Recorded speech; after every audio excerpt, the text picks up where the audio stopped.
ধন্যবাদ আপনাকে। ককটেল বিস্ফোরণের বিষয়টি অবশ্যই আমরা সর্বাত্মক ব্যবস্থা গ্রহণ করেছি। সেখানে মামলা হয়েছে এবং আমরা সেই মিছিল থেকে এবং সেই মিছিল পরবর্তী সময় আমরা বেশ কয়েকজনকে গ্রেফতার করেছি এবং ককটেল বিস্ফোরণ থেকে আমরা একটি বিষয় আমাদের কাছে অবশ্যই প্রতিভাত হয়েছে যে কোনো ধরনের নাশকতার পরিকল্পনা তাদের কাছে থাকতে পারে।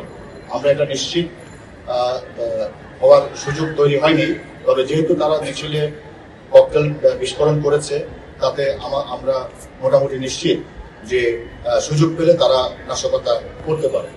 আমাদের বিভিন্ন ঢাকার বাইরে থেকে বাংলাদেশের কিছু কিছু জায়গা থেকে বিক্ষিপ্তভাবে তারা ঢাকায় আসার চেষ্টা করেছে এবং সেই জন্য আমরা ঢাকার প্রবেশ মুখ থেকে শুরু করে আমাদের যে ট্রেন স্টেশন, আমাদের বাস স্টেশন, সব জায়গায় আমাদের নজরদারি বাড়িয়েছি এবং তারা যাতে বিক্ষিপ্তভাবে এখানে এসে জমায়েত হয়ে কোথাও কোনো ধরনের মিছিল বা সমাবেশ করতে না পারে সেই জন্য আমরা সজাগ আছি। তো সেই ক্ষেত্রে আমাদের প্রিপারেশন